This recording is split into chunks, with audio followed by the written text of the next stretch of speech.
Est-ce que vous avez déjà vu des mandalas en dot painting incroyablement beaux sur Pinterest, sur Facebook, sur Instagram ou autre, et vous avez pensé: «J'aimerais trop faire ça, mais ça a l'air trop compliqué». Eh bien, ça n'a pas besoin d'être compliqué et aujourd'hui justement, je vais vous montrer comment bien démarrer un dot painting, même si vous n'avez jamais touché un pinceau de toute votre vie.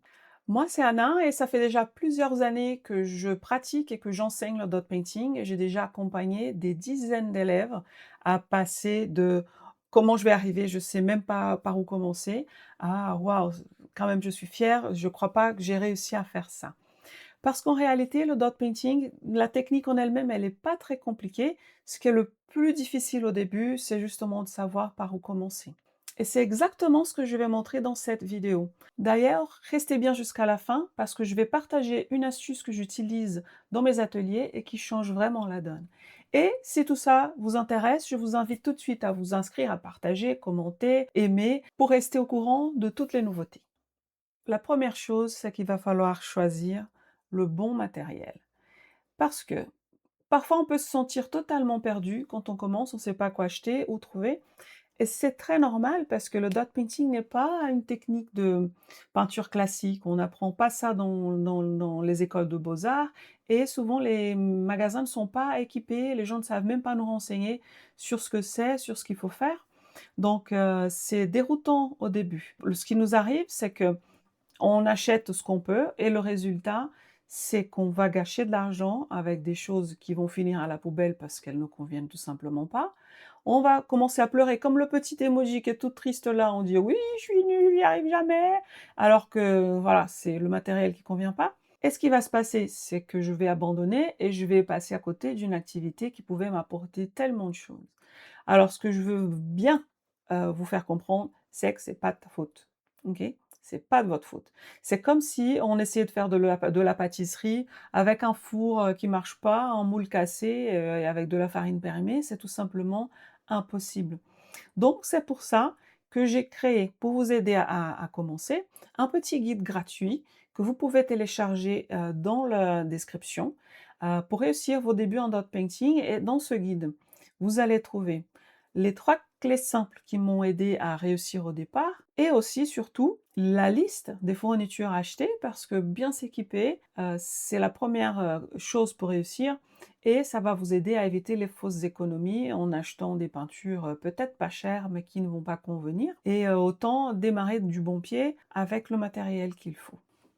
La deuxième partie, c'est qu'on va devoir maintenant s'habituer aux gestes. Ce que j'entends par là, c'est que le dot painting, c'est un art et c'est un art, par exemple, comme la danse où je dois avoir une certaine gestuelle. Donc je dois avoir le réflexe du corps, mais une danse, bien sûr, qu'avec les mains, pour trouver le rythme et la lenteur que ça demande pour que les, mouvements soient précis.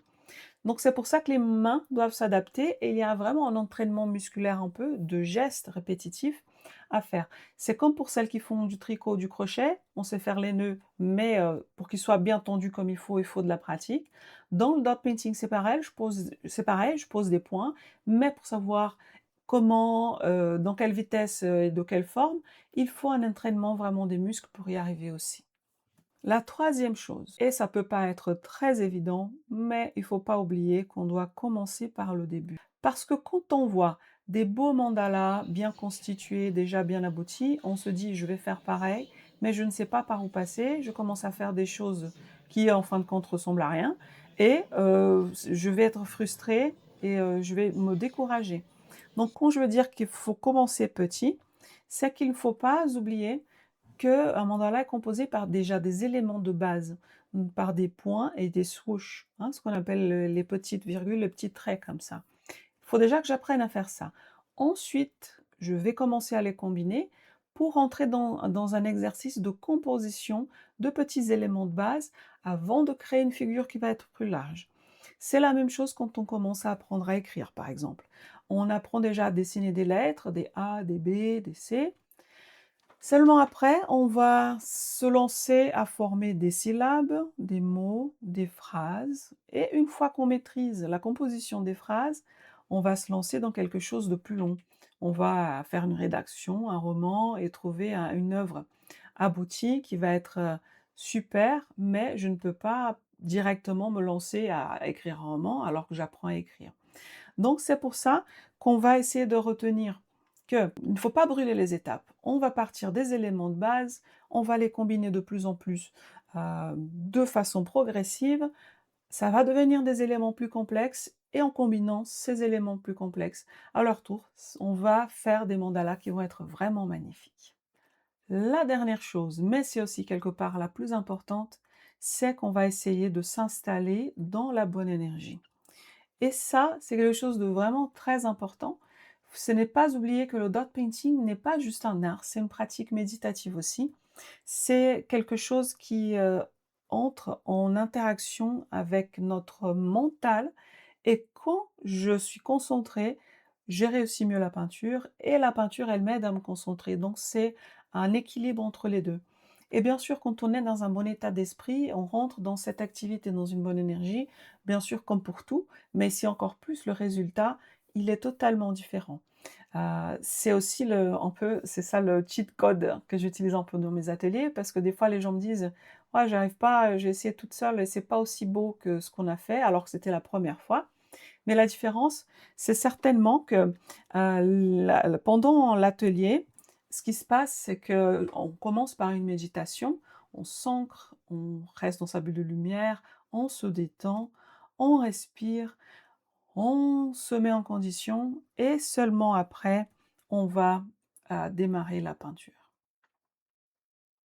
Donc voilà, si on devait revenir pour retenir tout ce qu'on a, appris aujourd'hui, c'est que déjà, il faut choisir le bon matériel, sinon on ne peut pas réussir, si on n'est pas bien équipé. Deuxièmement, il faut pas oublier qu'on doit apprivoiser ses mains, entraîner les gestes, ça prend un peu de temps, mais c'est très important.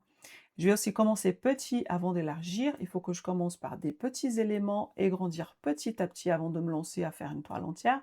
Et finalement, pour tout ça, si je me mets dans une bonne énergie qui va être propice à la création, de toute façon, ça va forcément mieux se passer.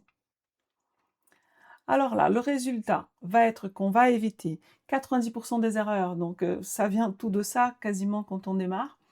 On va tout de suite se mettre dans une situation de réussite qui va être motivante, qui va nous inciter à poursuivre même si on rencontre quelques difficultés, parce qu'on va se sentir plus capable. On va voir que je progresse, les résultats sont bien et que je peux y arriver. Et bien sûr, le but, c'est plus le processus que le résultat, mais quand je prends du plaisir et qu'en fin de compte, en plus, c'est beau, c'est réussi, je serai fière d'offrir ça à quelqu'un, de montrer ce que j'ai fait, ah là, tout est gagné et avec des résultats plus esthétiques, qu'est-ce qu'on peut demander de plus, hein? Donc juste pour revenir, si vous voulez découvrir comment réussir au début, je vous rappelle qu'il y a le guide PDF gratuit à télécharger juste en dessous. Et si vous allez par contre, avoir envie d'aller encore plus loin, de tout maîtriser dès la préparation de la peinture, au choix des couleurs, la préparation des supports jusqu'à la finition, en passant par la composition, tout bien détaillé, bien expliqué. Vous pouvez aussi, jeter un coup d'œil à la formation complète que j'ai créée, qui propose 3 formules d'accompagnement différentes en fonction de votre profil, si vous voulez être plus ou moins guidé, si vous avez besoin d'être rassuré, d'être accompagné dans chaque étape ou au contraire, si vous êtes autonome, vous avez juste besoin de récupérer les informations et vous lancer toute seule.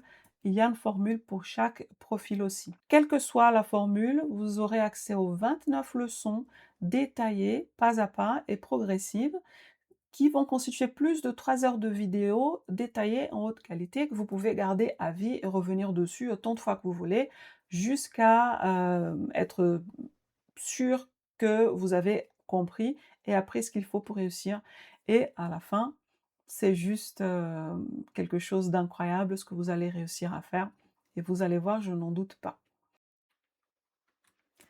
Alors, si tout ça vous parle, n'hésitez pas à vous servir des ressources que je mets en description de la vidéo. On se retrouve bientôt et surtout, prenez du plaisir, amusez-vous bien en posant vos premiers points.